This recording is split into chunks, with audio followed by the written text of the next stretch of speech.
Palestmangot! Bagay! Panzer Sena Palestmangot! Bal chalega! Bal! Bal! Panzer Sena Palestmangot! Palestine!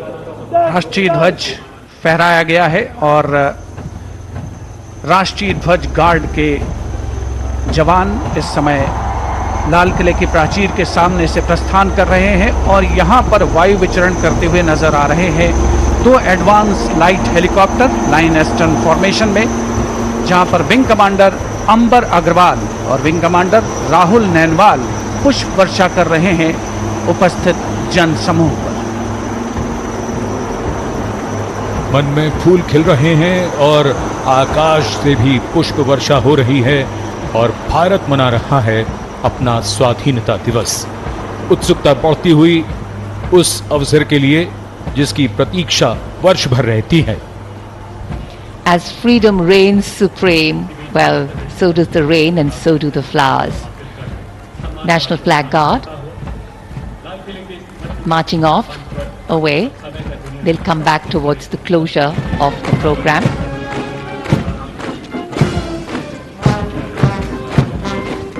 राष्ट्रीय ध्वज guard में सेना की टुकड़ी की कमान संभाली थी मेजर दिनेश एन ने। नौसेना की टुकड़ी की कमान संभाल रहे थे लेफ्टिनेंट कमांडर सचिन धनखड़ और वायुसेना की टुकड़ी की कमान संभाली स्क्वाड्रन लीडर CS श्रवण देवैया ने। दिल्ली पुलिस के जवान भी इस राष्ट्रीय ध्वज गार्ड में शामिल, जिनकी कमान संभाली है एडिशनल DCP अचिन गर्ग ने। इंटर सर्विसेज गार्ड में इस बार समन्वय का दायित्व नौसेना को सौंपा गया था, जिसका नेतृत्व कर रहे थे कमांडर विनय दुबे।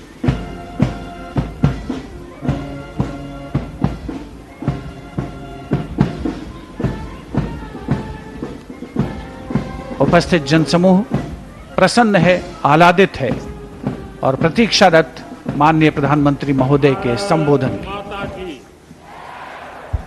भारत माता की, भारत माता की। मेरे प्यारे देशवासियों, मेरे परिवारजन, आज वो शुभ घड़ी है जब हम देश के लिए मर मिटने वाले, देश की आजादी के लिए अपना जीवन समर्पित करने वाले,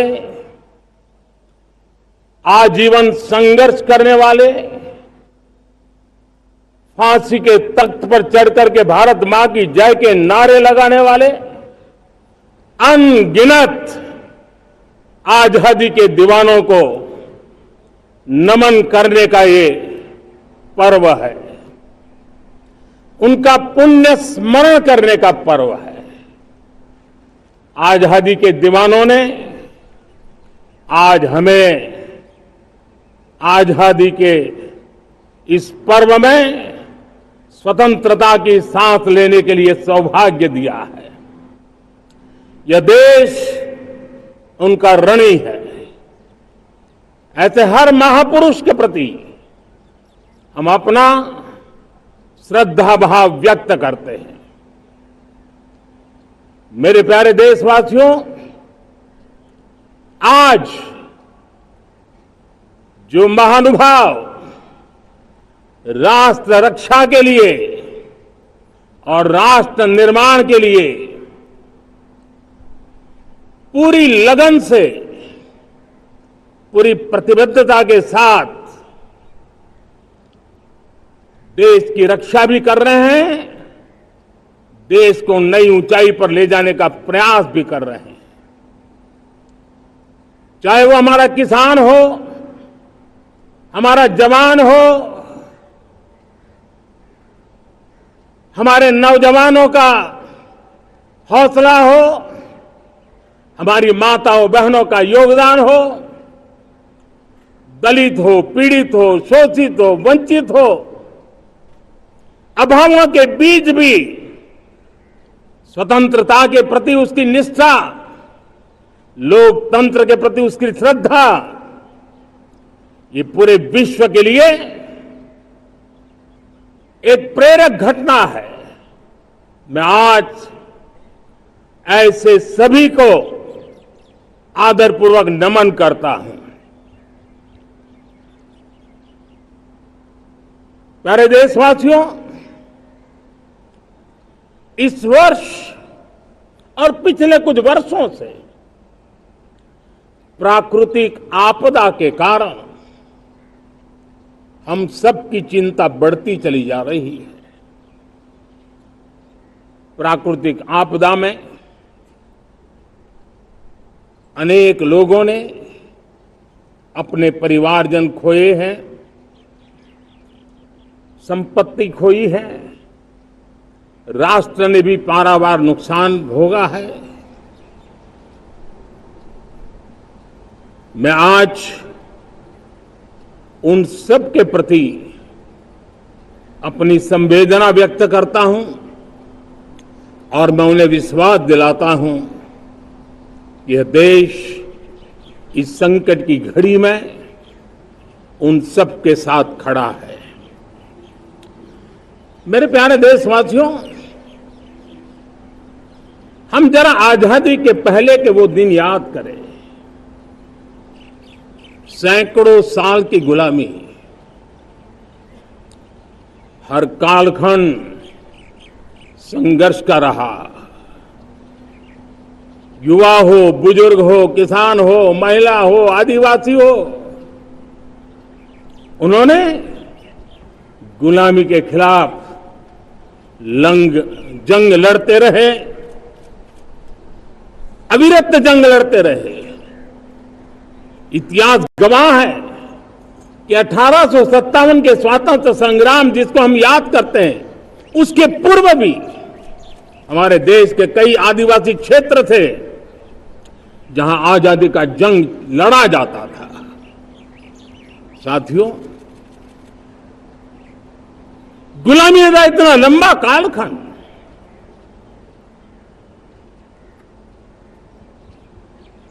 जुल्मी शासक,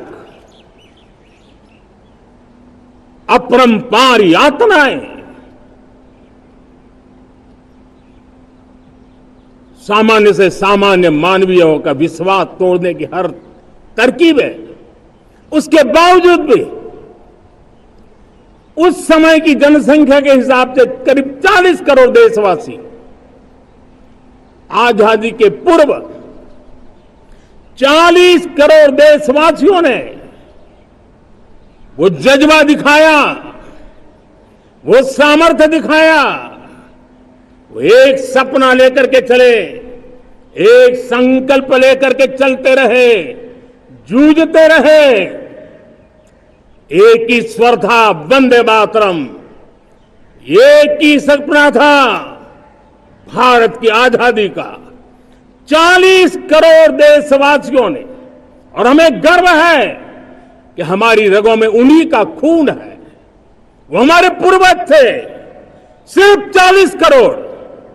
40 करोड़ लोगों ने दुनिया की महासत्ता को उखाड़ करके फेंक दिया था, गुलामी की जंजीरों को तोड़ दिया था। अगर हमारे पूर्वज, जिनका खून हमारी रगों में है, आज हम तो 140 करोड़ है।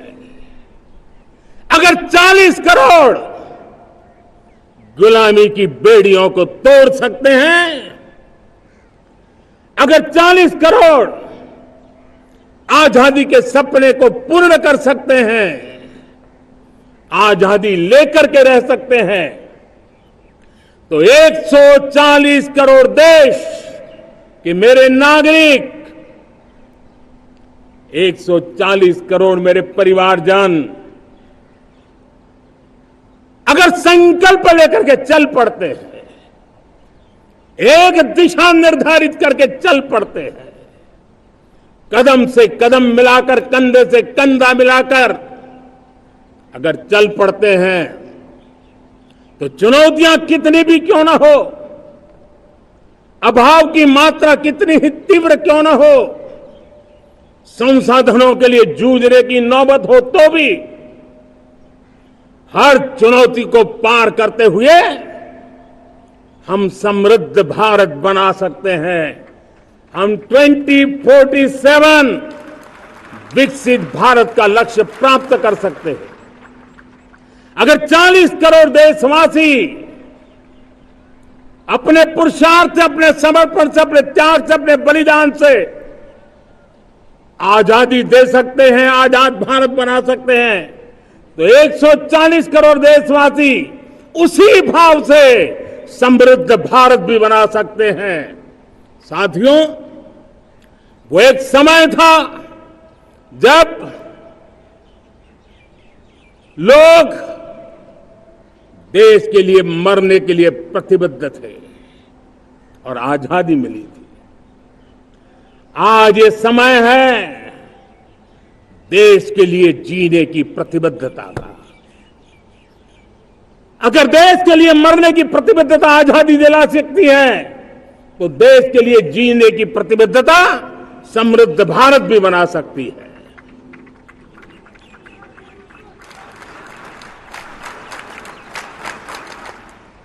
साथियों, विकसित भारत 2047 इस सिर्फ भाषण के शब्द नहीं है, इसके पीछे